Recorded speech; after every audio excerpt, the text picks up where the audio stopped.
Good morning. সবাই তোমরা নিশ্চয়ই খুব ভালো আছো, আমিও খুব ভালো আছি। তো আজকে সকালে আমি ছাদে প্রতিদিন ছাদে যাই, তো আজকে চলে গেছিলাম নিচে, আমার নিচের গার্ডেন দেখাতে। তো নিচের গার্ডেনটা দেখো, তোমাদের দেখাচ্ছি। বেশিরভাগই ইনডোর প্ল্যান্টে ভর্তি, কারণ পাশে একটা ফ্ল্যাট হয়ে গেছে পূব দিকে, তাই জন্য রোদ বেশি পড়ে না।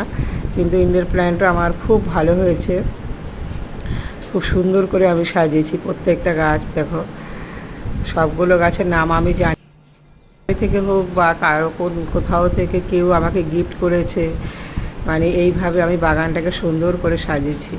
এই প্ল্যান্টটা আমি একটা এনেছিলাম, তার থেকে দেখো বহু হয়ে গেছে। আর এইটা আমাকে একজন গিফট করেছে, এটা ঝোলালেও খুব ভালো হয়। আর এইটাও দেখো আমাকে একজন গিফট করেছে, আর এটা আমি নিজে কিনেছি নার্সারি থেকে। আর এইটা আমি এনেছিলাম তোমার জয়রামবাটি কামারপুকুর থেকে। এই গাছটা, এটা তো অনেক হয়ে গেছে, ভরে গেছে একদম। এটা ঝোলালেও খুব ভালো লাগে। তো দেখো, তোমরা দেখতে থাকো গার্ডেনটা। এই পাতাটা এত সুন্দর, আর এটাও ভীষণই সুন্দর। এটা থেকেও আমি অনেকগুলো গাছ করেছি। আর এখানে দেখো, পুরো সবুজে সবুজ। এরিকা পামটাও আমার খুব ভালো হয়েছে। প্রত্যেকটা গাছ, যেহেতু বাইরে একটু রোদ হাওয়া বেশি পায়, তাই বাইরের গাছগুলো একটু ভালো হয়।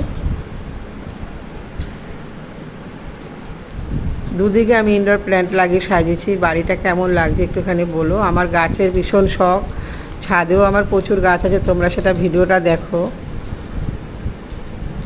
এইটা দেখো, এই পাতাবাহারটা কি সুন্দর কালারিং পাতা।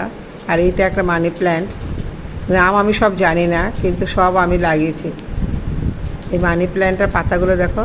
আর এখানে হচ্ছে তোমার কলকে ফুল, কলকে রঙটা দেখো অরেঞ্জ কালার। এখানে আছে কাঞ্চন, তারপরে লাল জবা লাগিয়েছি। যাই হোক, কেমন লাগলো বাগানটা তোমরা বলো। লাল জবাও লাগিয়েছি। এটা মুসান্ডা, জবা ফুলটা মানে খুব ভালো ফোটে, টকটকে লাল। এটা আমার মায়ের পুজো খুব ভালো, খুব ভালো করে আমি মাকে পুজো দিই জবাটা দিয়ে। লাল জবার কালারটা দেখো কি সুন্দর। এই ছিল আমার আজকের বাগান। তোমরা সবাই কেমন লাগলো বলো।